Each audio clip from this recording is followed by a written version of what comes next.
Sebuah kebanggaan Pak, kehormatan Bapak bisa mengisi di acara pagi hari ini meluangkan waktunya. Terima kasih banyak Pak. Sama-sama. Sehat Pak? Alhamdulillah. Alhamdulillah. Nah, teman-teman sekalian, ini materi pertama ini insya Allah akan dibawakan oleh pemateri yang sangat luar biasa, guru kita semua. Beliau merupakan Bapak Hari Cahyono. Beliau untuk akademik. Beliau alumni Teknik Mesin ITB tahun 1984. Kemudian melanjutkan studinya di TSM Business School Belanda tahun 1997.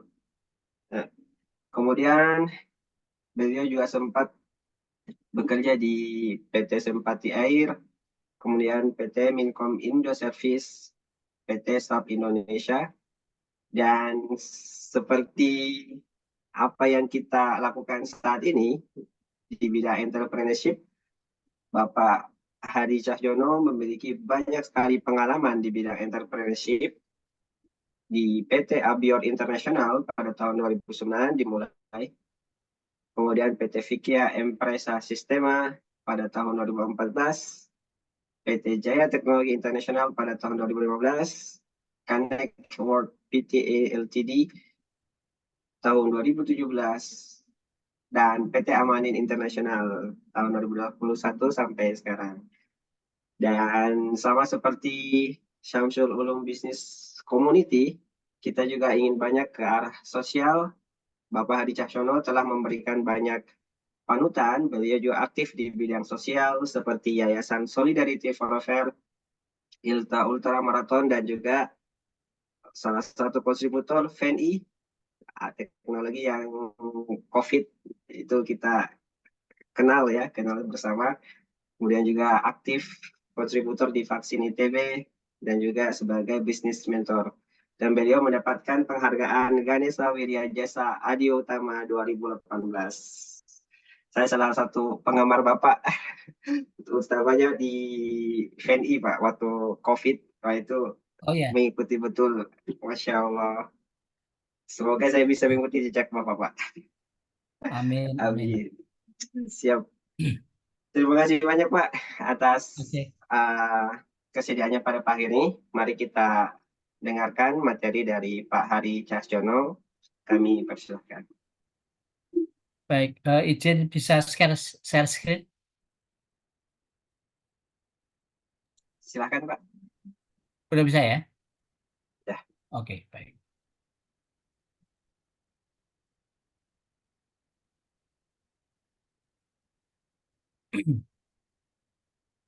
Baik.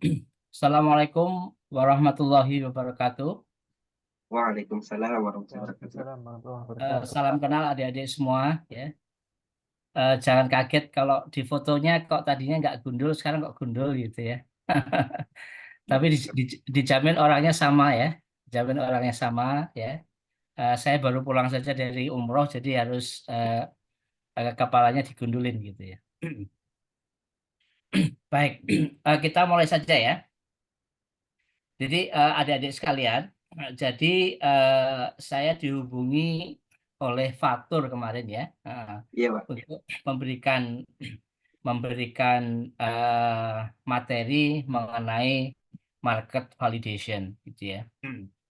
Terus terang karena mendadak kemarin saya sampaikan bahwa kemungkinan saya tidak bisa menyiapkan materi gitu ya, karena kemarin saya ada beberapa acara gitu ya.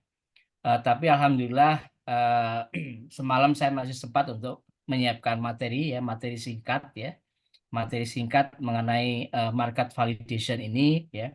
Mudah-mudahan ini bisa mempermudah adik-adik untuk memahami apa yang saya sampaikan begitu ya.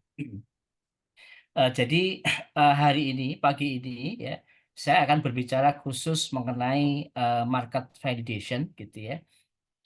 Nah, kemudian karena saya ini seorang praktisi ya, jadi saya bukan seorang akademisi. Pendekatan saya sangat praktikal ya. Pendekatan saya sangat praktikal. Jadi mohon maaf kalau apa yang saya sampaikan barangkali tidak didasari dengan background teori yang cukup lengkap gitu ya. Tetapi yang ingin saya sampaikan adalah justru pengalaman di lapangan itu seperti apa gitu ya. Karena dalam era sekarang saya kira kalau mengenai knowledge-nya, mengenai pengetahuannya, mengenai teorinya, ya adik-adik bisa bisa bisa cari sendiri di internet, begitu ya. Baik. Tadi eh, moderator sudah menyampaikan pengalaman saya ya di dunia entrepreneurship ya. Terus terang pengalaman saya di dunia entrepreneurship itu belum terlalu lama ya. Belum terlalu lama ya karena saya pindah kuadran itu tahun 2009 ya. Ketika usia saya sudah 44 tahun waktu itu ya. Jadi sebelumnya saya seorang profesional ya. Jadi begitu lulus dari perguruan tinggi pada waktu itu ya, kita pada waktu itu dunia entrepreneurship itu belum populer ya. Belum populer. Jadi eh, kebanyakan mahasiswa atau mayoritas mahasiswa itu begitu lulus itu fokusnya adalah mencari kerja gitu. Demikian pula dengan yang saya alami, yang saya lakukan gitu ya. Jadi begitu lulus dari ITB, saya bekerja ya, kemudian eh, hampir 20 tahun ya, hampir 20 tahun. Kemudian ketika saya sudah berusia 44 tahun ya, saya justru meninggalkan dunia profesional, kemudian saya beralih ya pindah kuadran menjadi seorang entrepreneur gitu ya. Nah, barangkali adik-adik bertanya gitu ya, ngapain sih umur 44 ya? Pada waktu itu eh, anak saya 4 ya, anak saya sudah 4 ya, dan eh, butuh biaya juga cukup tinggi begitu ya. Kenapa pada pada usia yang tidak muda lagi saya kok malah cari gara-gara begitu ya, cari gara-gara pindah kuadran untuk menjadi seorang entrepreneur. Jadi sebetulnya eh, kepindahan saya dari dunia profesional menjadi seorang entrepreneur ya itu sudah apa ya, bukan sudah direncanakan ya. Sudah terjadi se, eh, se, se, eh, se- 10 tahun sebelumnya. 10 tahun sebelumnya. Jadi kalau saya boleh sedikit berbagi cerita gitu ya. Jadi saya 97, 98, 99 ya 2 tahun itu saya sekolah di Belanda. Saya sekolah di Belanda ya. Kemudian pada saat itu terjadi krisis multidimensional ya. Ini adik-adik ini kelahiran tahun berapa ini? Saya sendiri 98, Pak. Oh, ini hostnya Fatur sendiri ini ya? Iya, Pak. Oh, oke oke. 98 Fatur baru lahir ya. Jadi pada waktu Fatur lahir itu saya lagi di Belanda ya, Fatur ya. Dan kita tahu, tapi Fatur nggak bisa mengingat ya karena baru lahir ya. 98 itu terjadi krisis yang luar biasa ya. Krisis yang luar biasa yang menyebabkan Presiden Soeharto jatuh gitu ya. Pada waktu itu saya tidak ada di Indonesia, jadi saya tidak terus terang tidak apa tidak mengalami langsung ya, tidak mengalami langsung. Saya baru pulang itu setahun kemudian, yaitu tahun 99. Pada waktu itu kondisi ekonomi dan politik di Indonesia masih sangat tidak pasti gitu ya, tidak pasti.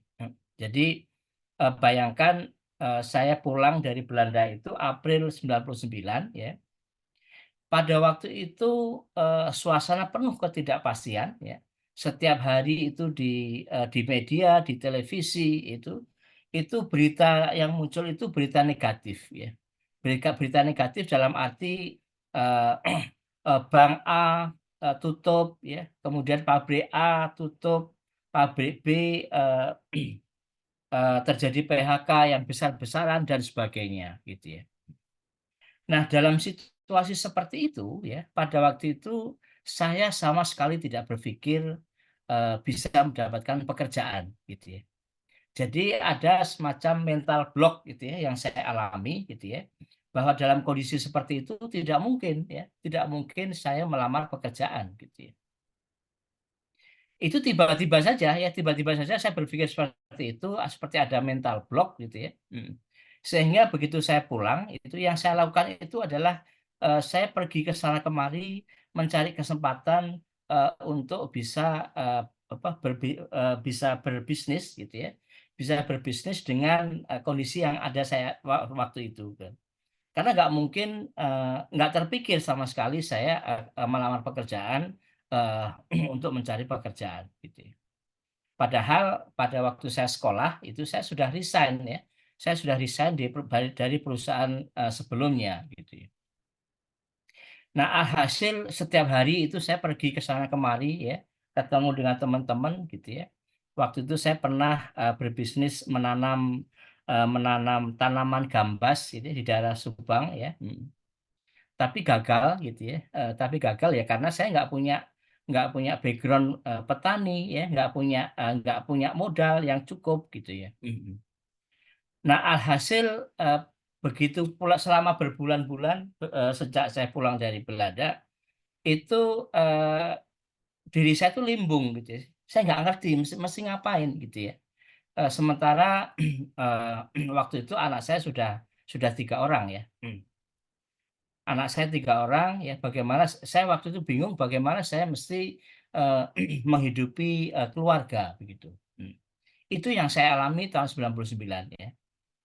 Selama beberapa bulan sejak April 1999 gitu ya. Nah, dalam kondisi seperti itu gitu ya, saya tidak punya tempat untuk mengadu ya. Saya tidak mungkin mengadu kepada orang tua, kepada mertua ya, karena, eee mereka juga nggak akan mungkin, bisa membantu saya gitu ya. Nah, pada waktu itu, tempat mengadu satu-satunya ya tidak ada lain kecuali Tuhan gitu ya, kecuali Tuhan.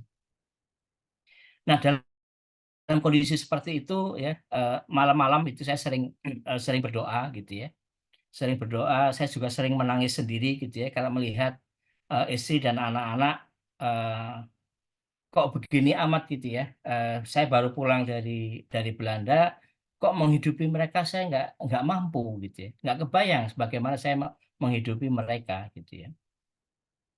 Nah ketika berdoa begitulah, saya spontan ya, spontan saya bernazar kepada Allah gitu ya, "Ya Allah, kalau Engkau, beri saya jalan, kalau Engkau beri saya solusi, mengatasi masalah saya ini, saya berjanji ya Allah akan, akan menciptakan lapangan pekerjaan ya ketika nanti saya mampu gitu ya, Jadi nazar itu, spontan saja, keluar dari mulut saya gitu ya, jadi saya pada waktu itu seperti berbisnis dengan Allah lah ya, jadi saya berjanji kalau Allah menolong saya akan, menciptakan lapangan pekerjaan, kira-kira begitu ya. Kan katanya saya bukan orang yang, yang apa, paham agama secara mendalam, tidak gitu ya. Tetapi, waktu itu yang saya pahami untuk menyatakan, niat kita yang sungguh-sungguh memohon pada Allah, salah satunya itu ya dengan bernadzar gitu ya. Bernadzar memberikan komitmen, komitmen balik kepada Allah gitu ya. Nah, itu saya lakukan tahun 1999 ya, ketika saya baru pulang, dari Belanda gitu ya. Dan tidak lama setelah itu ya, tidak lama setelah itu, tiba-tiba ada seorang senior ya, senior saya di mesin ITB, itu telepon saya ya, telepon saya, "Har, kamu katanya baru pulang dari Belanda?" "Iya Pak," ya. "Kenapa Pak?" Gitu, "Main-main deh ke kantor saya," gitu ya. Saya diminta main ke kantor beliau gitu ya, dan di situ saya ditawari pekerjaan. Saya ditawari pekerjaan. Nah itu yang, membuat saya kaget gitu ya, membuat saya kaget seperti membongkar, mental block yang saya alami gitu ya.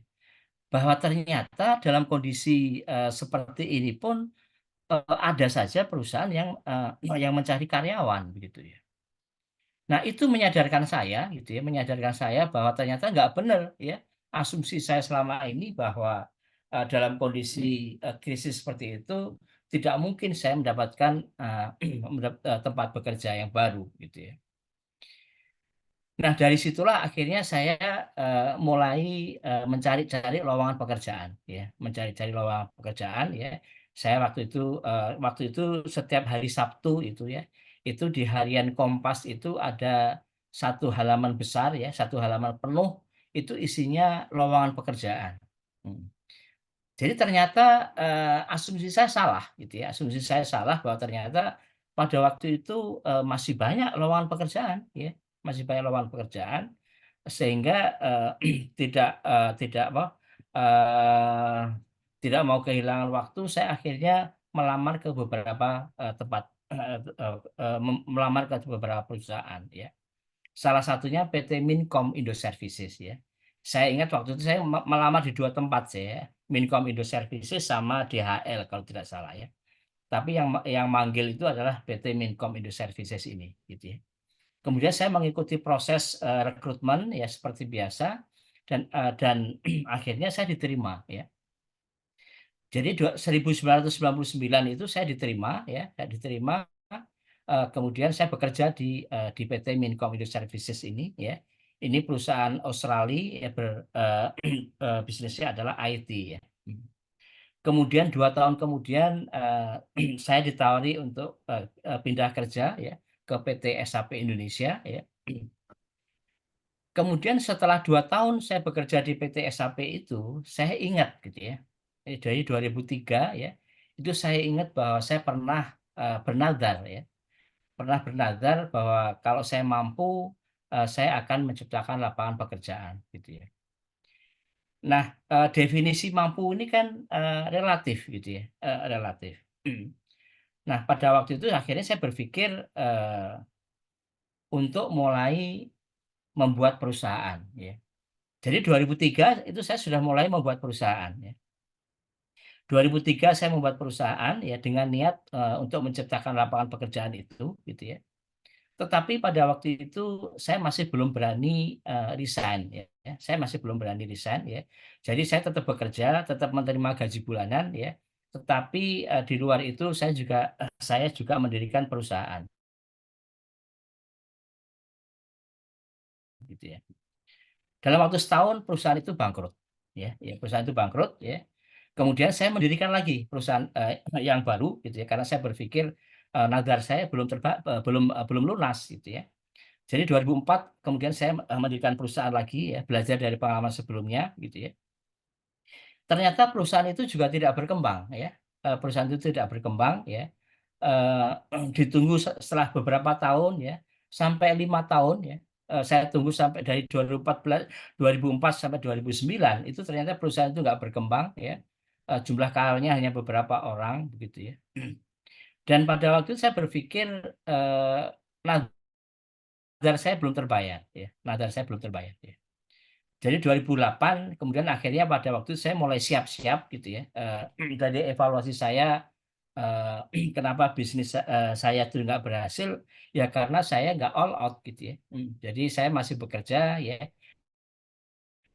Kemudian bisnis itu hanya sampingan gitu ya. Nah 2008 saya berpikir bahwa itu tidak bisa lagi ya, tidak bisa lagi begitu gitu ya. Saya berpikir kalau saya memang sungguh-sungguh ingin membayar nazar ya saya harus all out ya. Saya harus all out ya. Kemudian 2008 itulah saya kumpulkan anak istri ya. Saya kumpulkan anak istri, saya sampaikan bahwa saya punya nazar yang harus dibayar gitu ya. Tapi kondisinya seperti ini gitu ya. Jadi mau tidak mau saya harus keluar dari tempat saya bekerja ya untuk all out ya, untuk all out mendirikan bisnis gitu ya. Ya tentu saja anak istri kaget gitu ya. Karena kaget karena pada waktu itu saya bekerja di perusahaan Jerman ya. Posisi saya bagus gitu ya, tidak ada masalah tidak ada masalah apapun gitu ya, secara ekonomi juga mapan gitu ya. Tetapi saya sampaikan bahwa ya nazar adalah nazar ya, itu janji kepada Tuhan ya. Kepada Tuhan. Bagaimana mungkin kita bisa mengelak kalau janji itu kita apa kita janjikan kepada Tuhan gitu. Akhirnya dalam waktu 1 tahun itu saya kondisikan keluarga gitu ya, supaya nanti siap untuk menghadapi eh, risiko-risiko yang mungkin timbul gitu ya. Kemudian 2009 akhirnya saya mantap untuk saya resign ya, kemudian mendirikan PT Abior Internasional secara full time ya. Dan alhamdulillah setelah kita all out ya, kita sungguh-sungguh, ternyata perkembangannya bagus ya, perkembangannya bagus. Jadi justru Abior ini perusahaannya jauh di luar ekspektasi saya gitu ya. Jadi kalau waktu itu kan saya berpikir yang namanya membayar nazar itu memiliki karyawan 20 sampai 30 itu sudah cukup ya. Saya waktu berpikir ini sudah cukup untuk membayar nazar saya begitu ya. Tapi ternyata Abdur ini perkembangannya justru sangat pesat ya, justru sangat pesat gitu ya. Hanya dalam waktu 3 tahun ya, hanya dalam waktu 3 tahun itu sudah menjadi perusahaan besar ya. Perusahaan besar dalam hal ini adalah kriterianya itu bukan perusahaan bukan konglomerasi ya.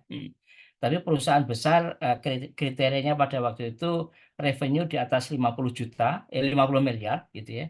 Karena kalau revenue kita di atas 50 miliar itu kita bisa ikut tender ya di perusahaan minyak untuk kategori besar gitu ya.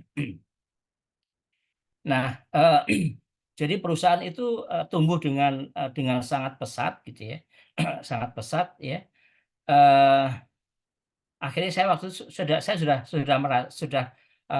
sudah berpikir bahwa alhamdulillah nazar saya sudah terbayar gitu ya.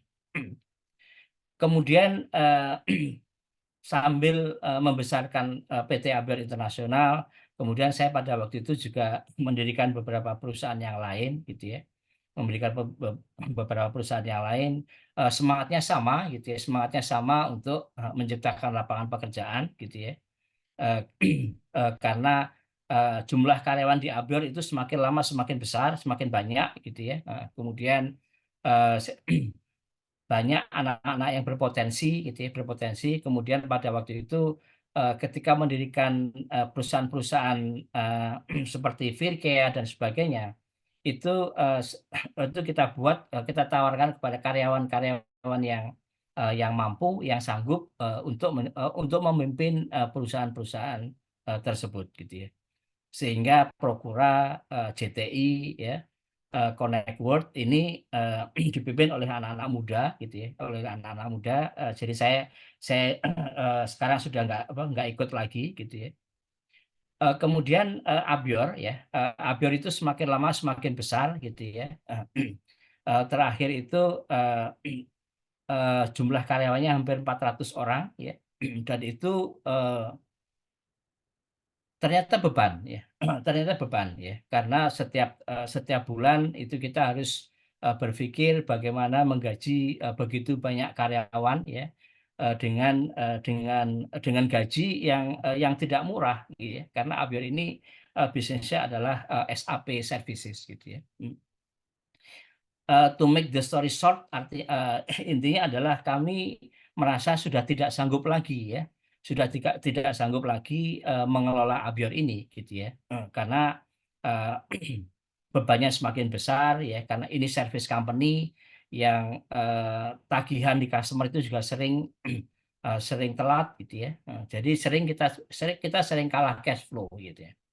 Walaupun bukunya bagus, tetapi kita sering kalah cash flow ya. Dan dalam kondisi seperti itu ada perusahaan besar ya yang tertarik untuk membeli perusahaan ini ya. Jadi akhirnya perusahaan ini tepat 10 tahun setelah saya dirikan, akhirnya perusahaan ini saya lepas ya, dibeli oleh perusahaan Jepang ya, dibeli oleh NTT ya. NTT ini Telkomnya Jepang ya.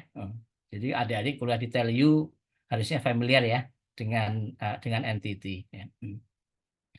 Nah, alhasil 2019 Abior ini saya lepas ya. Saya lepas ya, kemudian ya selama 2 tahun itu ya saya nggak ngapa-ngapain ya. Saya sibuk kegiatan sosial, kemudian saya sibuk lari gitu ya, berlatih lari gitu ya. Kemudian eh, ternyata nganggur itu ternyata nggak enak juga gitu ya.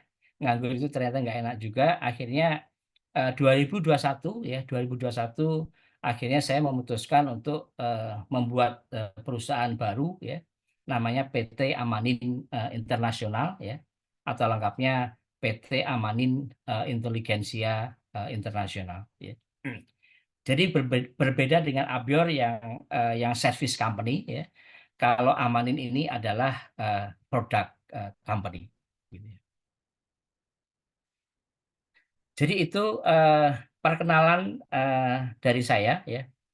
Mudah-mudahan ada manfaatnya. Ada pertanyaan sebelum kita masuk ke materi? Barangkali Fatur?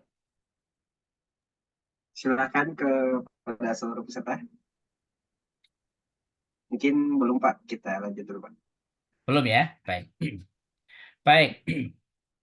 Jadi kemarin saya mendadak diminta ngisi materi hari ini ya dengan topik market validation ya. Kemarin jam berapa ya kontak saya ya Fatur ya? Siang ya? Iya Pak, siang. Karena Siang ya. pematerian saya harusnya baru mengabarkan juga. Berhalangan ya. Oke. Sementara kemarin sore saya masih ada acara ya. Ya tapi alhamdulillah malam saya masih sempat siapkan ya. Sekali lagi mohon maaf kalau materinya kurang dalam gitu ya.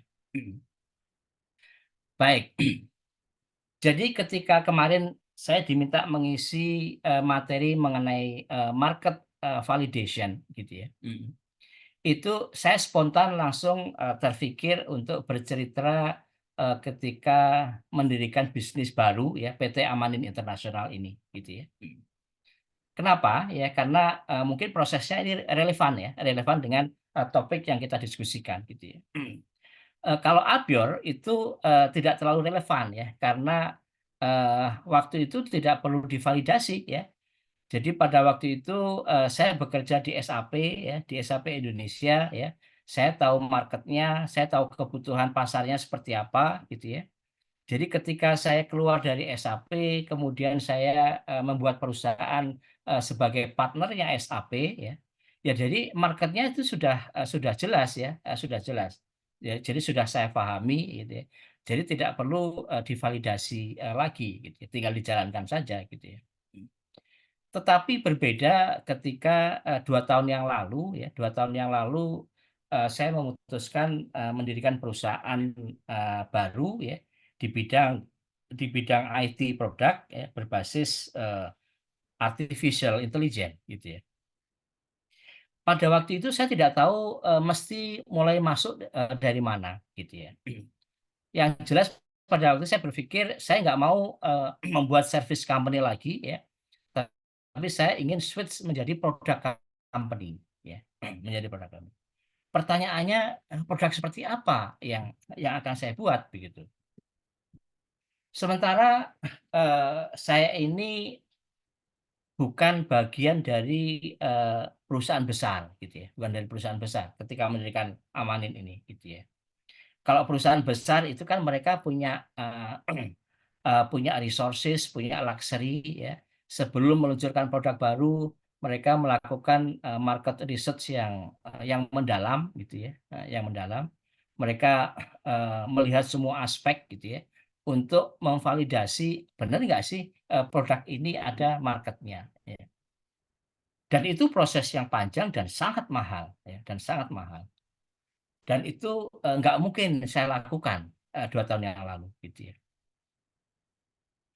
Tapi justru itu eh, pengalaman saya ini barangkali relevan untuk adik-adik gitu ya. Karena adik-adik kan pada waktu mau meluncurkan sebuah produk kan juga nggak mungkin kan ada adik-adik melakukan market research yang mendalam gitu ya, yang itu sangat mahal gitu ya. Nah, barangkali apa yang saya lakukan ini juga relevan bagi adik-adik ya. Mungkin adik-adik bisa bisa melakukan hal yang sama gitu ya. Nah, apa sih sebetulnya market validation itu ya? Market validation itu kan artinya proses untuk mengkonfirmasi ya, untuk mengkonfirmasi apakah produk yang kita buat ya, apakah market yang kita targetkan itu valid ya. Valid dalam arti bahwa market yang kita targetkan itu memang membutuhkan produk atau jasa yang akan kita buat gitu. Dan mereka willing to pay ya.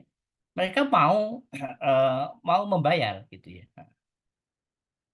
Dan ini penting ya untuk memastikan bahwa produk yang akan kita buat itu memang bisa sukses ketika kita luncurkan ke pasar.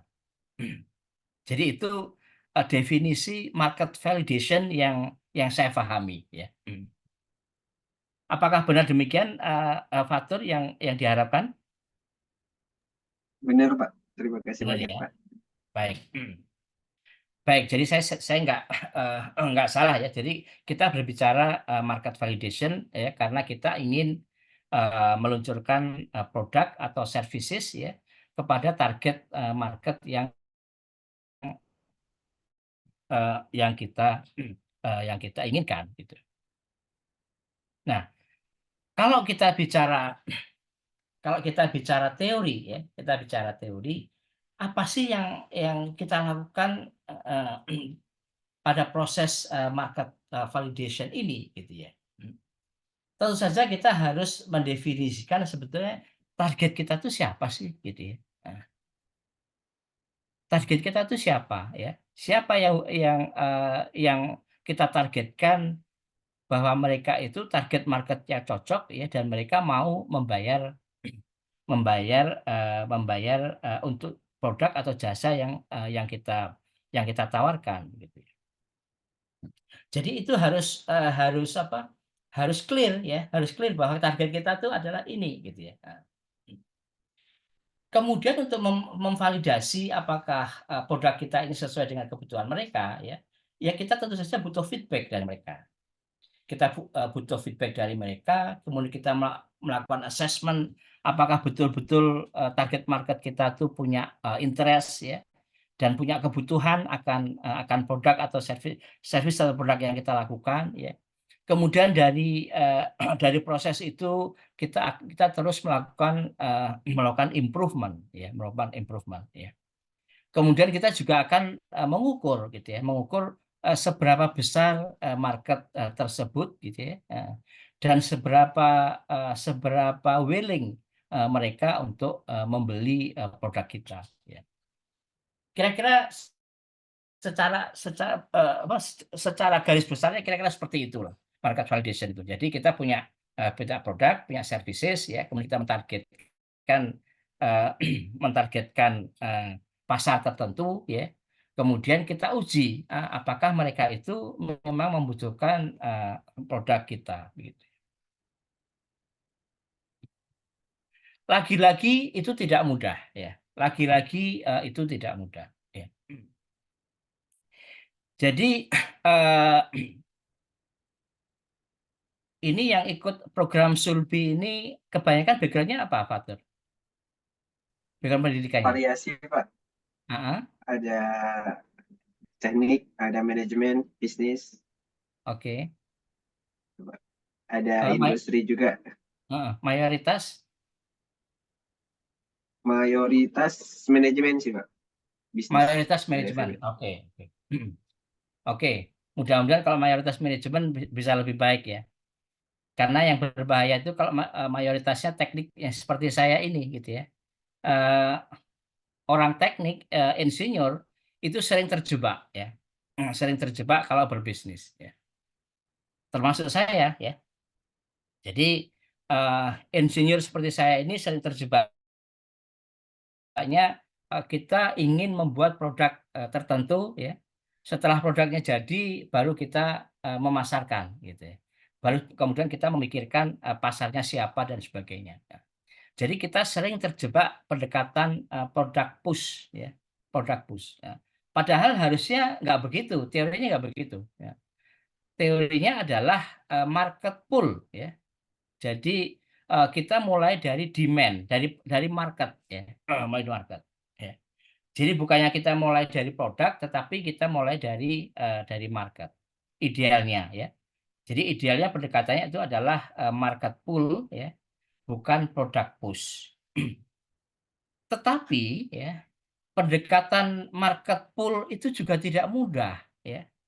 Karena kita harus melakukan riset terlebih dahulu ya. Target pasar kita tuh siapa sih? Oh begini, begini, begini. Mereka butuh apa ya gitu ya. Nggak mudah ya, nggak mudah juga gitu ya. Nah, pada waktu itu kami sudah mendefinisikan bahwa perusahaan kami itu namanya Amanin. Ya. Ini adalah perusahaan IT produk ya yang berbasis artificial intelligence gitu ya. Kemudian waktu itu yang kita lakukan adalah apa yang bisa kita lakukan. Ya. Lagi-lagi pendekatan kita terus terang awalnya masih produk push ya, masih produk push. Kita tahu bahwa itu nggak benar ya, itu tahu itu nggak benar ya.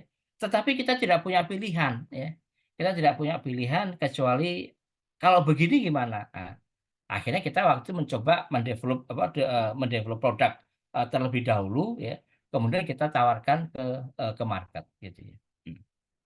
Kita sadar bahwa pendekatan produk push itu tidak tepat gitu ya. Tetapi kita tidak punya pilihan pada waktu itu kecuali ya udah kita coba aja dulu kalau seperti ini bagaimana gitu ya. Nah, akhirnya yang kita lakukan adalah pada waktu itu ya,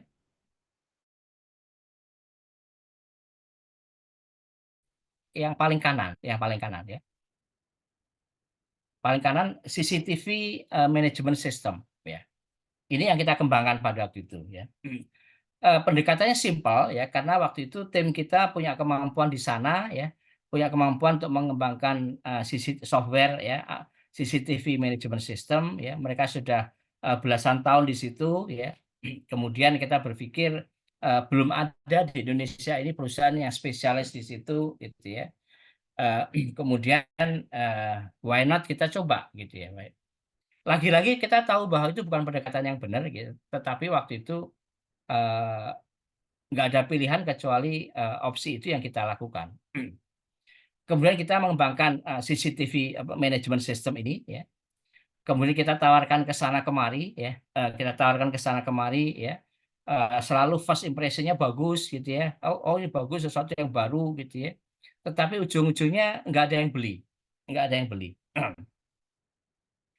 Kemudian ketika kita berdiskusi dengan salah satu prospek, kemudian mereka minta dibuatkan software ya untuk memproses dokumen secara smart, secara intelijen ya. Kemudian kita buat produk yang kedua ya, intelligent document processing ya. Karena ini atas permintaan customer ya, akhirnya begitu jadi proyek itu dicoba ya, diuji coba di customer yang minta tersebut ya. Itu for free ya, for free. Mereka nggak bayar gitu ya. Karena kita pengen mereka coba dulu gitu. Tetapi setelah mereka pakai berbulan-bulan, ternyata willingness to pay-nya itu tidak ada gitu ya. Nah, jadi mereka menikmati software ini ya. Mereka tiap hari bisa memproses ribuan dokumen per hari gitu ya. Tetapi ketika kita minta mereka bayar, itu mereka ternyata nggak mau gitu ya. Nah, ternyata nggak mau dengan berbagai alasan lah ya. Karena ternyata software ini bagi mereka masih nice to have gitu ya. Nggak ada pun nggak apa-apa gitu ya, nggak ada pun nggak apa. Akhirnya kita terjebak ya, kita sudah lakukan effort cukup besar, ternyata nggak ada nggak ada hasilnya gitu ya. Begitu juga yang intelligent video analytic, ya kita lakukan POC di salah satu customer gitu ya. Ternyata itu juga aspek komersialnya tidak seperti yang kita harapkan gitu ya. Alhasil ketika perusahaan ini jalan, kita sudah keluarkan banyak resource, banyak waktu, banyak biaya. Ternyata produk ini belum bisa kita luncurkan secara komersial, ya, belum bisa kita luncurkan secara komersial.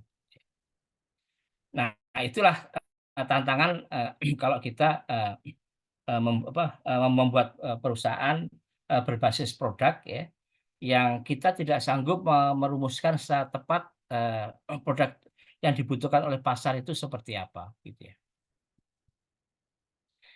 Tetapi bukan berarti apa yang kita lakukan itu tidak ada manfaatnya, gitu ya, tidak ada manfaatnya. Ya. Kok nggak bisa ini? Ya. Nah, ketika waktu itu kami datang ke sana kemari roadshow, ya, menawarkan produk-produk kami, CCTV management system, video analitik dan sebagainya, ya. Kemudian tiba-tiba kami dihubungi sebuah universitas gitu ya, sebuah universitas ya, yang mereka menanyakan kepada kami, ya,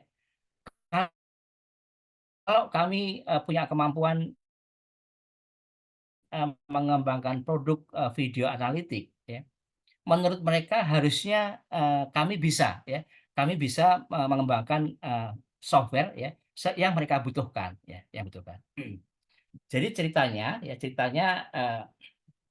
universitas ini punya idealisme, ya, untuk mengembangkan ujian online, ya. Jadi mereka ingin memberikan kesempatan yang sama kepada mahasiswa dimanapun mereka berada, ya, supaya bisa ikut ujian masuk ke perguruan tinggi tersebut, ya.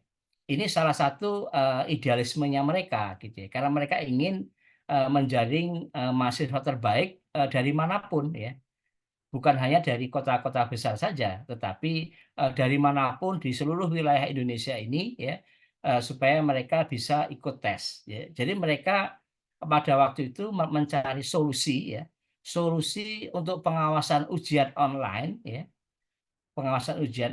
sehingga ujian masuk perguruan tinggi ketika walaupun dilakukan secara online, ya, dari rumah masing-masing, tetapi mereka masih bisa menjamin bahwa ujian itu berlangsung secara jujur, berintegritas, ya, karena diawasi oleh sistem, gitu. Jadi ketika kami sedang sibuk menjualan CCTV management system, video analitik, tiba-tiba datang ke kami, ya, universitas yang menyampaikan kebutuhan tersebut, ya. Ya. Jadi universitas tersebut adalah alma mater saya sendiri, ya, alma mater saya sendiri. Jadi karena saya aktif di Yayasan Solidarity Forever yang membantu ITB, gitu ya. Ketika saya jualan CMS video analitik itu, kemudian kami bertemu dengan mereka, ya. Kemudian mereka menyampaikan idealismenya tersebut, gitu ya. Jadi pada waktu itu ITB ingin mencari mutiara terbaik dari seluruh Indonesia, ya, termasuk daerah 3T, ya. 3T itu terluar, terdepan, tertinggal, ya.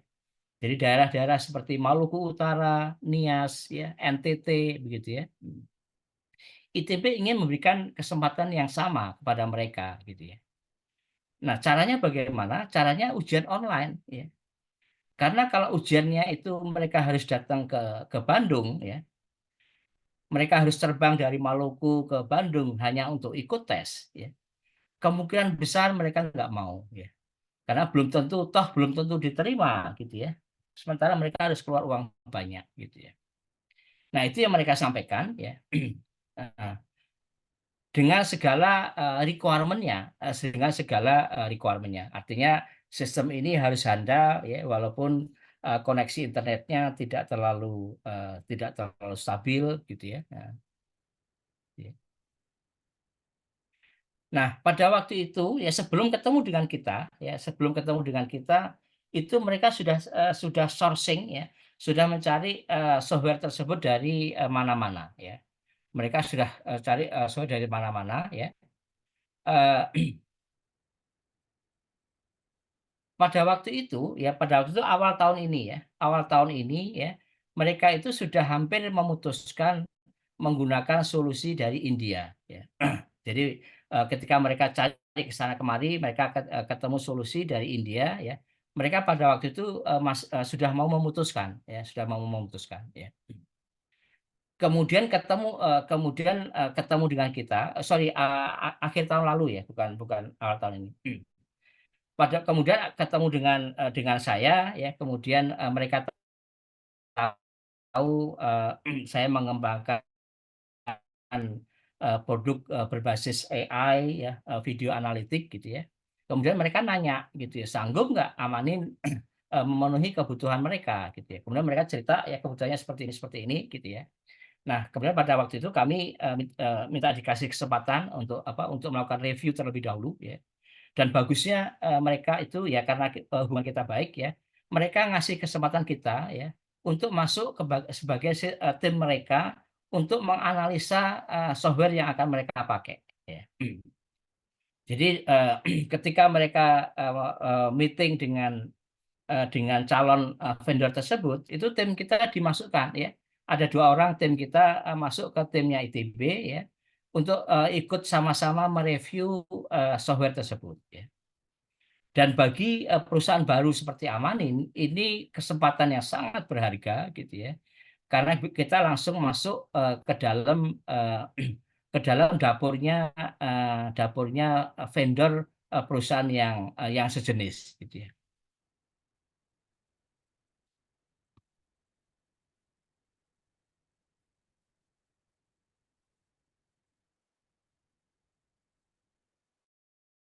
Nah, akhirnya dengan proses yang panjang ya, dengan proses yang cukup panjang ya, pada waktu itu akhirnya setiap minggu kita lapor ke mereka progres pengembangan produk kita seperti apa ya. Dan akhirnya pada bulan Mei tahun ini ya, itu ITB confident dengan solusi yang kita kembangkan ya. Karena mereka compare dengan solusi yang dari India tersebut gitu ya, akhirnya mereka berani memilih menggunakan solusi yang baru kita kembangkan ya. Jadi alhasil ya akhirnya solusi kami ini ya sudah langsung mendapatkan first customer yang bukan kaleng-kaleng ya, karena langsung dipakai oleh ITB gitu ya. Nah, jadi ini kondisinya ya. Jadi kalau pada waktu ini adalah kondisi ruangan para pengawas ya, ruangan para pengawas ya. Jadi ujian online itu pada waktu itu diikuti 10.200 peserta ya dari seluruh Indonesia ya. Mereka diawasi oleh sistem ya berbasis AI ya. Tetapi ITB-nya diawasi oleh AI ya, tetapi harus pada saat yang sama juga diawasi oleh pengawas manusia ya, pengawas manusia ya. Jadi ini adalah foto para pengawas ya. 1 orang pengawas itu mengawasi 50 orang peserta, 50 orang. Jadi mereka berkumpul di beberapa ruangan gitu ya. 1 orang mengawasi 50 peserta ya. Jadi 10.200 peserta tadi tidak hanya diawasi oleh sistem, tetapi juga secara paralel masih diawasi oleh manusia secara online. Nah, jadi itu yang kami lakukan ya. Setelah software ini berhasil dipakai di ITB ya, kemudian kami juga roadshow ke berbagai pihak gitu ya, untuk terus mengembangkan software ini gitu ya. Dan salah satu universitas yang sekarang sedang menguji software kami itu adalah universitas tempat adik-adik belajar, yaitu Telkom University ya. Jadi sekarang produk kami itu juga sedang diuji ya oleh eh, oleh pimpinan Telkom University ya. Walaupun berbeda requirement ya. Kalau di ITB itu untuk ujian masuk ya, untuk ujian masuk ya bulan Juni waktu itu ya. Kemudian karena kita masuk ke Telkom itu beberapa bulan setelahnya ya. Waktu itu ujian seleksi sudah selesai ya. Eh, jadi sekarang ini sistem kami ya namanya Proktor ya, Proktor by Amanin. Ini sekarang diuji oleh Telkom University untuk kegiatan ujian sehari-hari ya, sehari-hari ya. Jadi ada beberapa dosen yang mereka menguji ya sistem kami ini untuk kegiatan perkuliahan sehari-hari ya. Jadi eh, software kami yang versi Telkom University ini seperti Zoom ya atau seperti Google Meet gitu ya. Mereka setiap dosen bisa meng-create sesi ujian sendiri ya. Kemudian nanti mahasiswa masuk ke situ ya. Mereka bisa ujian dari mana saja dan dan diawasi oleh proktor gitu ya. Jadi itu yang ingin saya bagikan pengalamannya ya. Bagaimana market validation itu bekerja ya. Bagaimana market validation itu bekerja ya. Secara praktis gitu ya, secara praktis di dunia startup ya yang mereka resource-nya terbatas ya. Mereka bukan bagian dari perusahaan besar yang mereka bisa melakukan market research yang mendalam ya, yang itu tidak hanya mahal tetapi juga butuh waktu yang lama gitu ya. Jadi perusahaan-perusahaan baru, perusahaan-perusahaan startup seperti Amanin ini untuk melakukan market validation ya dengan cara yang salah satunya dengan cara yang saya sampaikan tadi. Mungkin itu faktor ya. Itu yang ingin saya sampaikan ya sebagai pengantar diskusi ya. Untuk selebihnya mungkin kita bisa diskusi ya. Sekali lagi mohon maaf Baik, kalau Pak. tidak ada background teori yang mendalam ya. Pendekatannya sangat praktikal. Silakan. Siap. Terima kasih banyak Pak atas penyampaiannya dan sangat padat Pak ya atas penyampaian yang tadi disampaikan. Alhamdulillah nih, jadi teman-teman yang basisnya IT jadi kebayang Pak. Jadi kalau ingin membangun Hmm. bisnis startup di IT, nah ini alhamdulillah karena sebelumnya pemateri ada yang dari produk, ada dari desain. Nah ini alhamdulillah kehadiran Pak Hari melengkapi kebutuhan teman-teman gitu. Izin Pak sebelum masuk tanya jawab, tadi saya mengambil beberapa poin Pak. Siap, siap. Pertama, the power of Nazar Pak. Ternyata Hmm. perjalanan bisnis salah satu yang kami dapatkan ternyata ini jalan yang berbeda gitu dan bisa digunakan juga sebagai contoh nih buat teman-teman yang punya komitmen luar biasa gitu ya. The Power of Nazar tadi diceritakan oleh Pak Hari, Masya Allah itu bisa kita coba ikuti gitu ya. Kemudian tadi secara ideal Pak Hari juga sudah menyampaikan bahwasanya idealnya kita memulai itu dengan market pool gitu. Nah, tapi kalau bentuknya produk pool diberikan contoh sama Pak Hari berdasarkan pengalaman beliau kita bisa menawarkan secara gratis mungkin di awal kemudian minta feedback dari customer tersebut apakah mereka ingin membayar terhadap bisa mengambil langkah selanjutnya. Alhamdulillah banyak sekali yang kita dapatkan pagi hari ini. Silakan kepada teman-teman yang ingin bertanya boleh raise hand dan atau lewat chat sambil menunggu pertanyaan dari teman-teman. izin Pak, ini di Masjid Kampus Telkom lagi berusaha membangun komunitas bisnis buat mahasiswa Pak. Amin, amin. Bagus, bagus. Semoga ya, Pak. Ya, Pak. Ya, Minta doa juga Pak dari Pak ya, Hari, semoga bisa.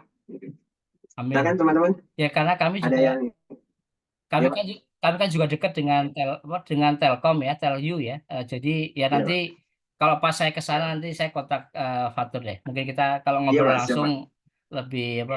Lebih enak kali. Iya Pak. Tapi tadi produknya menarik Pak. Berarti ujian ke depannya akan diawasi AI Pak. Iya. Siap-siap teman-teman ya. Ujiannya diawasi AI ya. Ya.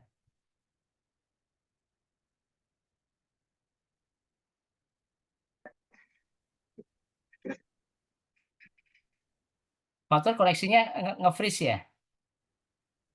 Oke, silakan. Halo, Ada yang ingin bertanya? Silakan. Oh,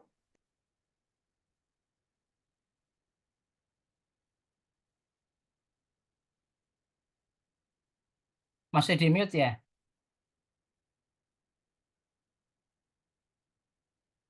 punten Pak, tadi agak nge-freeze. Punten Pak, tadi Oke, agak silakan. nge-freeze ya. Ya, ya. Oke, sekarang udah oke. Silakan, ada yang ingin bertanya dari teman-teman?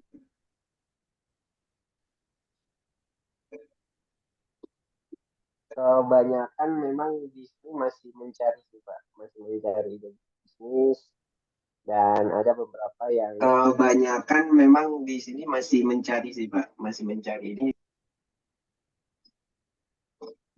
Hmm. Silakan Mas Zain. Silakan Baik, Mas Zain. Assalamualaikum warahmatullahi wabarakatuh. Perkenalkan, Waalaikumsalam. saya Zain dari Telkom, Pak. Izin bertanya, Hmm. mungkin tentang perusahaan Bapak tadi itu kan berbasis AI ya, Pak. Kan banyak yang di bidang teknologi ya, Pak, di dalam Ya, perusahaan. Kemudian dalam ya, mencari market validation itu, apakah ada divisi-divisi khusus, Pak? Gitu. ya. Mungkin yang apa kayak seperti marketing atau sejenisnya, Pak. Ya. Begitu saja, Pak. Terima kasih. Baik. Jadi Amanit ini perusahaan baru ya, perusahaan baru yang resource-nya sangat terbatas gitu ya. Jadi berbeda dengan perusahaan sebelumnya yang Abior yang resource-nya sudah sangat banyak gitu ya. Nah, sebagai perusahaan baru dan saya selalu berprinsip ya, berprinsip ini prinsip ini selalu saya lakukan gitu ya. Bahkan pada waktu mendevelop Abior pun pendekatannya juga saya lakukan gitu ya. Jadi ketika startup itu baru mulai tumbuh ya, mulai berdiri ya, mulai berdiri, itu para foundernya itu harus bisa dan harus mau melakukan apapun, melakukan apapun. Nah, jadi itu prinsip ya, itu prinsip. Jadi saya tidak mau memanjakan mereka ya, sedikit-sedikit dibantu orang lain, sedikit-sedikit dibantu orang lain gitu ya. Itu enggak gitu ya. Kenapa seperti itu ya? Karena para founder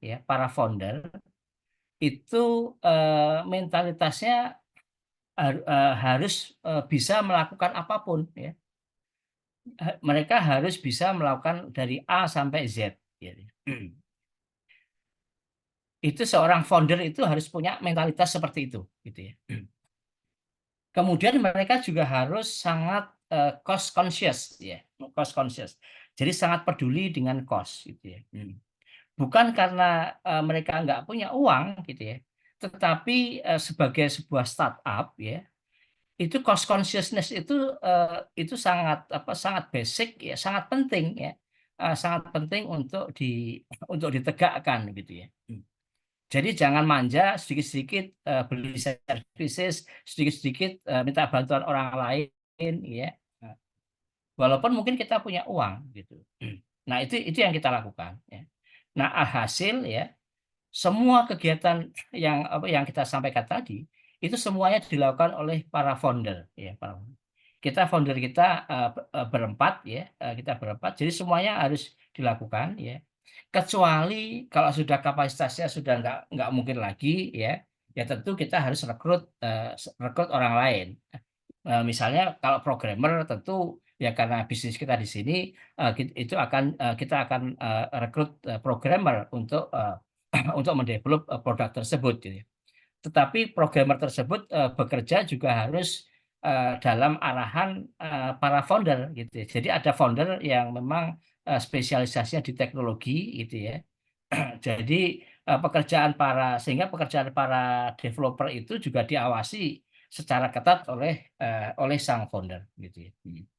Nah, jadi kembali ke pertanyaan eh, Zain ya. Zain ya itu kegiatan marketing, kegiatan merumuskan strategi dan sebagainya itu kita kerjakan sendiri saat ini gitu ya. Jadi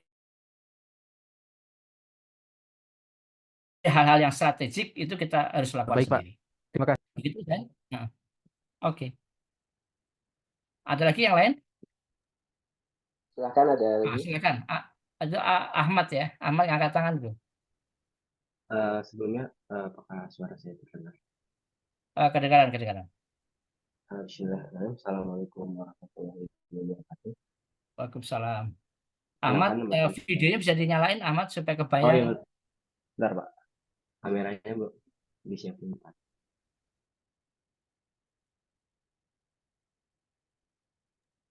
Oke. Perkenalkan, saya Ahmad Rafi dari Telkom University, jurusan Manajemen Bisnis Telekomunikasi Informatika, Pak. Ingin bertanya Pak, kan Bapak tadi bisa dibilang punya perusahaan baru ya Pak, dan berdiri berkecimpung di bidang teknologi Pak. Nah itu gimana caranya supaya kita tuh meyakinkan customernya Pak? Karena kan tadi Bapak bisa dibilang perusahaannya baru dan ya belum memiliki banyak track record gitu Pak. Mungkin itu aja Pak. Baik. Baik ya. Ini memang tantangan ya. Tantangan bagi perusahaan baru ya. Perusahaan baru bagaimana meyakinkan customer ya untuk membeli produk kita gitu ya. Sebetulnya kalau yang disampaikan oleh Ahmad ini ya, tantangan yang lebih besar justru pada waktu mendirikan Abior ya, ya. Relatif itu lebih berat ya, meyakinkan customer daripada yang sekarang ya, yang diamanin ini gitu ya. Jadi pada waktu saya mendirikan Abior ya 2009 ya, itu saya memang tahu marketnya ya. Saya tahu market ya, kebutuhan mereka apa ya. Kemudian saya membawa produk yang sudah mature yaitu SAP ya, yang itu itu adalah market leader di seluruh dunia gitu ya. Sehingga tidak sulit untuk memperkenalkan SAP sebagai produk gitu ya. Tetapi bukan berarti itu mudah kita jualan ya. Kenapa ya? Karena implementasi SAP itu proyek yang mahal ya.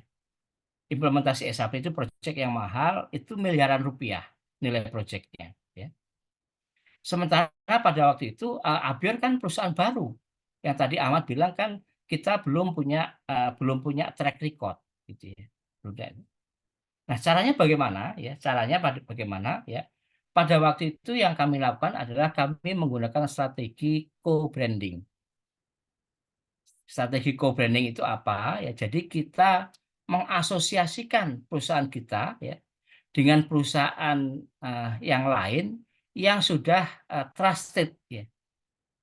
Sehingga dengan mengasosiasikan kita bahwa kita itu adalah bagian dari perusahaan yang dipercaya tadi, otomatis customer akan percaya juga ke kita ya. Caranya bagaimana ya? Caranya yang waktu itu saya lakukan di Abior ya. Pada waktu itu ya, ketika saya mengundang calon customer untuk meeting ya, itu mereka selalu saya undang untuk meeting di kantornya SAP. Jadi kita meeting di kantornya SAP ya. Nah, sehingga dengan cara seperti itu saya nggak perlu ngomong banyak untuk meyakinkan mereka ya. Mereka langsung merasakan sendiri, mereka langsung mengalami sendiri bahwa Abior itu adalah perusahaan baru, tetapi mereka bisa meeting di kantor SAP. Berarti Abior ini dipercaya oleh SAP. Kalau SAP saja percaya ke Abior, mengapa mereka nggak percaya ke Abior gitu? Nah itu strategi yang simple sebetulnya ya, tetapi itu pada waktu itu sangat powerful gitu ya, sangat powerful karena kita langsung mendapatkan kepercayaan dari calon pelanggan hanya karena kita bisa mengundang mereka meeting di kantornya SAP. Gitu ya. Ini menjawab Ahmad ya. Nah, bagaimana dengan Amanin ya, dengan Amanin ya. Jadi Amanin ini saya dirikan ketika saya sudah malang melintang di dunia bisnis cukup lama gitu ya. Jadi network saya bagus gitu ya. Saya kenal dengan direktur-direktur di berbagai perusahaan gitu ya. Bahkan di Telkom saya kenal baik dengan rektornya Telkom gitu ya. Saya kenal baik dengan rektornya Telkom University ya. Dan itu yang sangat membantu ya, sangat membantu saya paling tidak untuk membuka pintu ya, membuka pintu ngobrol dengan mereka gitu ya, menawarkan keunggulan-keunggulan produk kita gitu ya. Bahkan kita juga tawarkan kalau mereka mau pakai dulu secara free kita juga oke gitu ya. Kita oke karena kita betul-betul ingin meyakinkan mereka bahwa produk kita ini memang betul-betul unggul dan mereka butuhkan gitu ya. Jadi handicap itu alhamdulillah bisa kita lewati ya karena kita sudah lama ada di market gitu. Mungkin begitu Ahmad ya. Kasih Cukup banyak menjawab? Pak atas jawaban ya. Menjawab Pak, Oke. jawab sangat. Terima kasih banyak Pak Hari, Mas Raffi sama Mas Zaid. Ini Pak satu mungkin terakhir Pak, ada pertanyaan di chat. Beliau menanyakan, Assalamualaikum, izin bertanya Pak, bagaimana market validation dapat membantu Bapak dalam pengambilan keputusan strategis terkait pengembangan perusahaan Bapak? Nah ini Baik. Mas Fahran, Ya, silakan baik. Pak. Ya, baik Fakran. Tadi saya sampaikan bahwa awalnya perusahaan ini kan mendevelop beberapa produk secara paralel ya. Tadi ada CCTV Management System, ada Intelligent Document Processing, ada video analitik, dan terakhir adalah proctoring ya, proctoring. Nah, tadi saya sampaikan bahwa pendekatan kami itu tidak ideal ya. Jadi harusnya market pool ya, tetapi pendekatan kami masih product push gitu ya. Tapi karena itu pendekatan yang mungkin kami lakukan, akhirnya itu kami lakukan. Nah, akhirnya kami develop ya pendekatannya tidak full blown development tetapi prototyping gitu ya, prototyping ya. Kita bikin produk ini kita tawarkan ke customer, produk ini kita tawarkan ke customer. Dari situ kemudian kita review ya, kita review. Nah, seperti yang saya sampaikan tadi ya, ternyata dari beberapa produk yang kita luncurkan tadi ya, ternyata yang mendapat sambutan itu proctoring ya. Jadi solusi pengawasan ujian online itulah yang mendapatkan sambutan ya. Bahkan ITB pun mereka mempercayai kita ya untuk dipakai di tempat mereka ya. Kemudian juga tadi saya sampaikan Telkom University juga sekarang sedang menguji coba gitu ya. Kemudian juga ada perusahaan lain ya namanya Scooter itu juga menggunakan produk kita ya, untuk mengawasi ujian-ujian online yang mereka lakukan gitu ya. Nah, dari situ itu memberikan insight gitu ya. Oh, bahwa ternyata dari beberapa produk yang kita luncurkan, ternyata yang paling prospektif dalam waktu dalam waktu dekat itu adalah proctoring solution gitu ya. Nah, dari situlah akhirnya saat ini kami sudah memutuskan bahwa produk-produk yang lain kita hold dulu ya. Kita hold dulu, kemudian kita fokus untuk mengembangkan solusi proctoring ya. Karena marketnya sudah terbukti ya. Sudah terbukti ITB mau mengeluarkan uang untuk membeli produk kita. Skuter sudah mau mengeluarkan uang untuk membeli produk kita, itu artinya kan pernyataan yang paling jujur ya dari customer itu kan kalau mereka mau mengeluarkan uang gitu ya. Nah, dari situlah itu itu memvalidasi ya, memvalidasi bahwa produk kita itu memang dibutuhkan oleh market ya. Mungkin itu Fakran ya jawaban saya. Silakan Mas Fakran.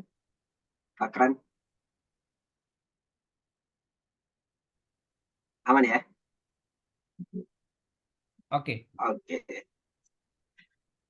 Baik Pak, terima kasih banyak. Mungkin tadi sebenarnya masih ada satu lagi Pak yang mau bertanya. Oke, silakan Cuman nggak apa-apa. kayaknya kita Oh, waktunya ya. cukupkan. Oh, masih bisa Pak? Masih boleh Pak? Oh, boleh aja. Oke, silakan Hanif. Mungkin satu lagi ya terakhir. Hanif, tadi sempat. Bismillah. Suaranya masuk. Oke, silakan.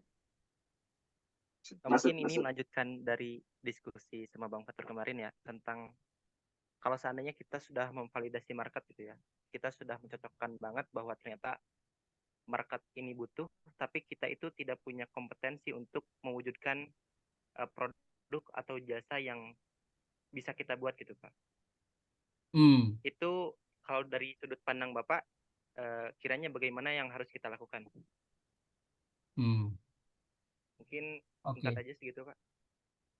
Oke, artinya marketnya sudah ada ya, tapi kita tidak punya resources untuk mendeliver apa yang diharapkan oleh customer tadi gitu ya. Betul Pak, entah misal tuh kita ingin membuat produk IT tapi kita tidak punya background IT. Kita ingin membuat produk seperti skincare tapi kita tidak punya background kimia misalnya tuh. Dan hal-hal seperti itu mirip-mirip. Ya itu ya sebelumnya harus dipersiapkan dulu ya. Kalau kita mau masuk ke industri A gitu ya, ya kita harus menyiapkan diri supaya punya resources di industri tersebut begitu. Nah, itu tidak mesti resources itu tidak mesti resources internal ya. Kita bisa saja kita mengajak partner baru ya untuk bergabung yang mereka punya kompetensi di bidang itu gitu ya. Nah, lagi-lagi contoh Abior ya yang saya lakukan ya. Jadi pada waktu itu tadi kan saya sampaikan ya bahwa sebagai sebuah startup itu kan kita sangat cost conscious ya dari awal gitu ya. Nah, yang kami lakukan pada waktu itu ya, kami ketika kami jualan ke market itu strateginya bukannya kemudian kita memperkuat tim dulu ya, kita rekrut banyak karyawan dulu, nggak seperti itu gitu ya. Tetapi kami waktu itu jualan dulu memang. Kami jualan dulu ya. Dan kenapa kami confident jualan dulu ya? Karena kami tahu ya, kami punya network gitu ya. Kalau nanti kita dapat project gitu ya, kepada siapa kita harus minta tolong gitu ya, atau dengan siapa kita berpartner ya. Dan itu yang kami lakukan ya. Pada waktu perusahaan baru berdiri, kami belum punya karyawan, kami belum punya tim ya. Kami fokusnya jualan ya. Kemudian begitu kita dapat project tersebut ya, karena kita tahu kita punya network yang cukup ya, akhirnya kita ngajak teman-teman kita, ngajak perusahaan-perusahaan lain ya yang kita kenal untuk membantu kita untuk mendeliver services tersebut gitu ya. Nah, jadi yang ingin saya sampaikan adalah eh, pada waktu kita jualan, ya, kita jualan apa, ya, kita sudah harus punya bayangan, ya, kita harus punya bayangan bagaimana kita mendeliver produk atau services tersebut, walaupun eh, bukan dari resource internal, gitu. Begitu Hanif, ya, apakah ini menjawab? Berarti kurang lebih Pak dibutuhkan sebuah soft skill ya. Ya komunikasi ataupun networking agar pada akhirnya kita tuh bisa menutupi kekurangan yang kita tidak Betul, bisa lakukan. betul, betul, betul, ya. Oke. Dan itu memang itu challenge, ya, challenge bagi pengusaha pemula, ya, pengusaha pemula yang mereka baru masuk, gitu ya, mereka networknya belum cukup luas, gitu ya, ya ini tantangan yang harus adik-adik hadapi, begitu. Kalau saya ada kesulitan dan barangkali Bapak bisa membantu, bisa saya hubungi Pak. Izin Pak. Oh, silakan, silakan, silakan, dengan senang hati, ya, Oke siapa. Nanti paling ya, saya minta Bang Fatur ya untuk ini. silakan, silakan. Ya tentu Oke. saya juga saya membantu kalau saya bisa, ya. Kalau saya nggak bisa membantu, ya saya akan terus terang sampaikan, mohon maaf itu juga bukan kapasitas saya nggak bisa bantu. Eh, Mudah-mudahan saya bisa mencari resource lain yang bisa membantu, gitu. Ya. Jadi intinya networking Siap. itu sangat penting dalam bisnis, ya. Ya, Ya, Pak. Pak, sedikit cerita Baik. mungkin saya pernah bercerita ini. Jadi di sini awalnya agak gelap, tapi dari jawaban Bapak sekarang sudah terang. Mungkin karena jawaban Bapak yang mencerahkan. Jazakallah khair. Baik, jazakallah. Sip, terima kasih banyak Hanif atas pertanyaannya. Pak Hari juga terima kasih banyak Pak. Sepertinya untuk sesi pagi ini kita cukupkan terlebih dahulu. Oke. Kami betul-betul berterima kasih banyak atas kehadiran Bapak. Nah, ini ada sebentar. Pembicara Oke, kedua ini Pak Kiki, ya. ya Pak Kiki Pak. Dapat salam Salam, juga ya. Pak dari beliau. Oh, ya. Salam Iya balik Pak. ya buat beliau, ya. Oke Pak, siap. Oke. Ini Pak mungkin ada sedikit secara virtual nanti saya kirimkan ini ya Pak. Oke, siap, siap, ya, ya. Terima kasih banyak Pak Hari atas kesediaannya pagi hari ini. Mohon doanya juga Pak biar Samsul Amin. Business Insya Allah. Community bisa Amin. berkembang Pak. Silakan Pak kalau misalkan Bapak ada Baik. agenda lanjut.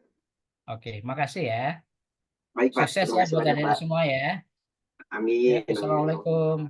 Semoga jalan. Waalaikumsalam warahmatullahi wabarakatuh. Waalaikumsalam warahmatullahi wabarakatuh. Saya pamit, ya. Siap Pak. Baik, gimana teman-teman peserta semua? Mantap. Mantap. Mantap, mantap. Nah, insya Mantap, Allah mantap. mantap ya. Semoga bermanfaat. Jadi alhamdulillah selama 3 forum ini kita sudah mendatangkan sekitar 4 katalog bisnis ya. Kemarin ada owner rumah seragam ya, dari produk-produk fashion, kemudian ada RLA Studio, desain, kemudian ada dari Telkom juga ya. Nah ini ada yang dari sekarang dari IT, Pak Hari. Semoga bisa memberikan kebermanfaatan buat teman-teman peserta semua di pagi hari ini.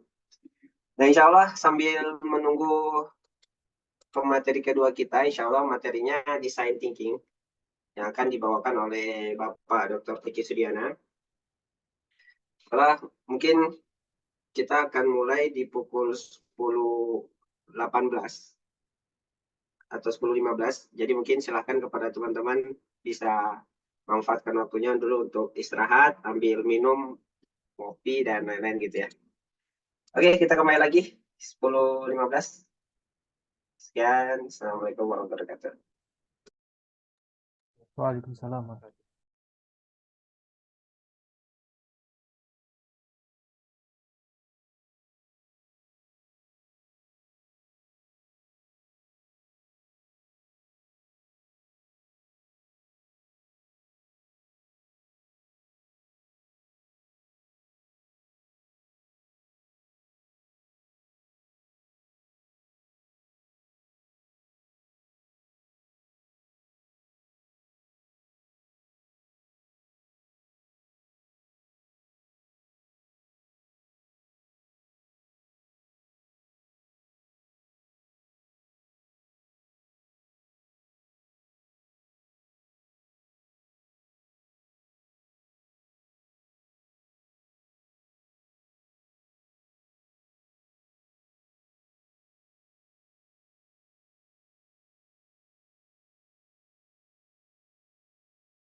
Oke, Assalamualaikum warahmatullahi wabarakatuh.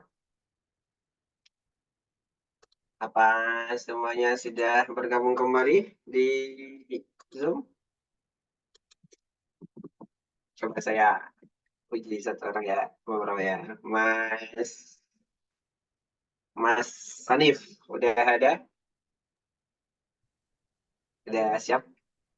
Oke, terus Mas Dimas, sudah ready? Udah on standby? Kayaknya belum nih, masih break. Coba Mas Faza, kayaknya juga belum kembali ya. Raffi, udah kembali?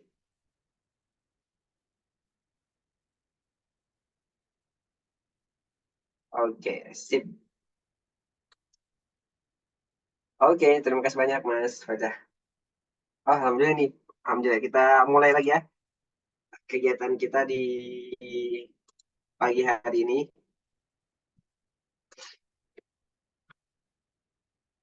Assalamualaikum Pak Kiki. Sebelumnya Waalaikumsalam. kami ucapkan terima kasih banyak Pak sudah bersedia mengisi di pagi hari ini. Sama-sama. Sehat, Baik, Mas? baik teman-teman.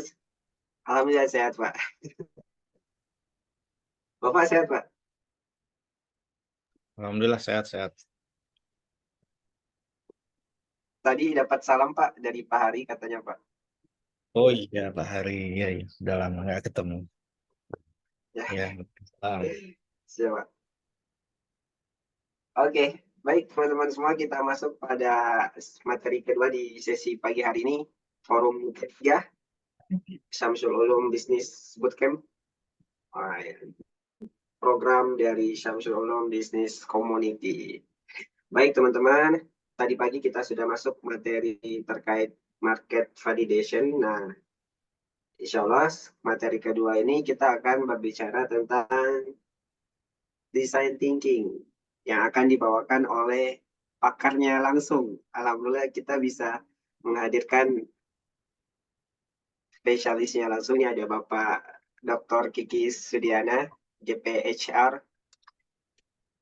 Beliau merupakan Vice President Human Capital Telkom Foundation, juga dosen di Universitas Telkom, kemudian subject matter expert untuk HRCI atau HR Certification Institute, dan sebelumnya beliau juga merupakan Direktur SDM Universitas Telkom dari tahun 2019 sampai 2021, juga merupakan Senior Manager di Bandung Teknopark atau BTP tahun 2015 sampai tahun 2019.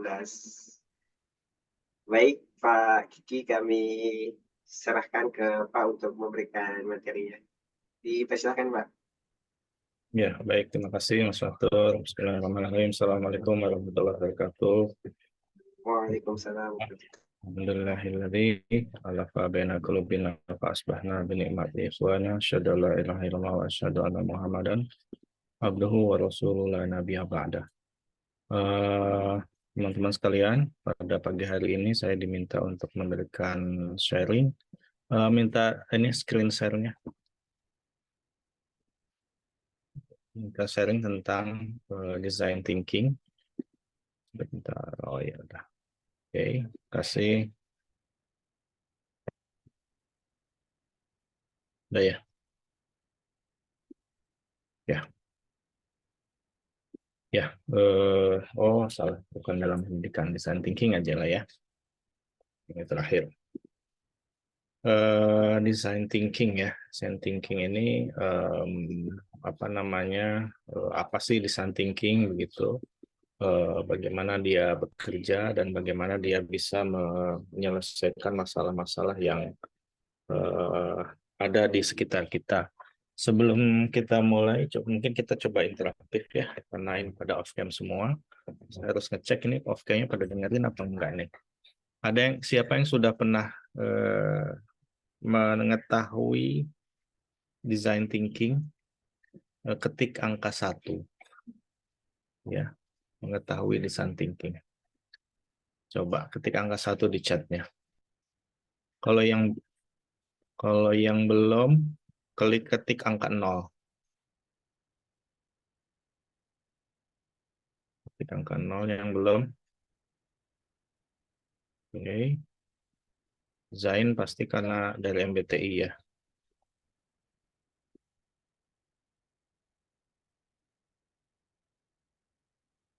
Oke. Coba saya cek. Yang belum mengetahui ketik angka 0. Yang sudah mengetahui ketik angka 1.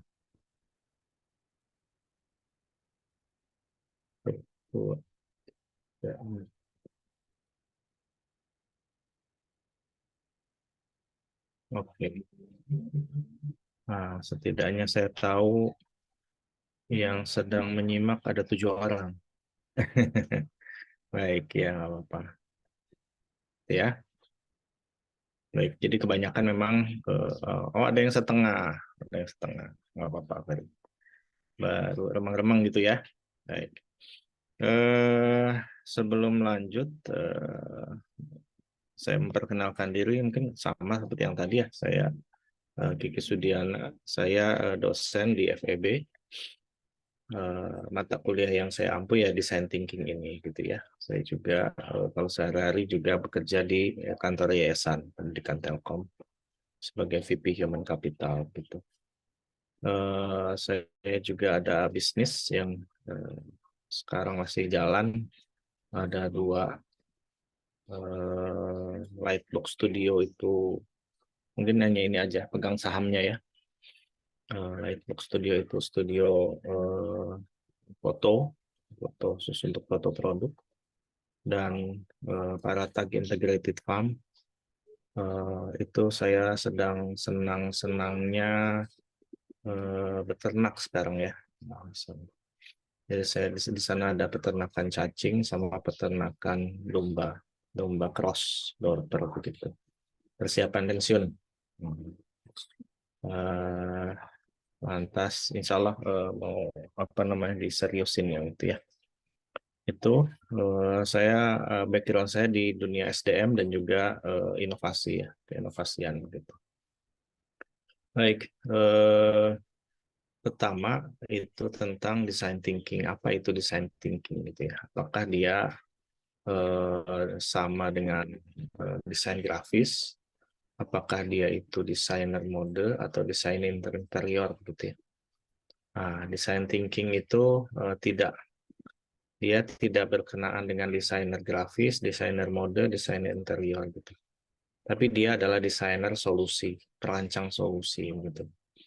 Jadi karena dia design thinking, maka kita akan bicara masalah pola pikir ya, pola pikir dan juga alat ya yang biasa dipergunakan oleh para desainer solusi ya, perancang solusi.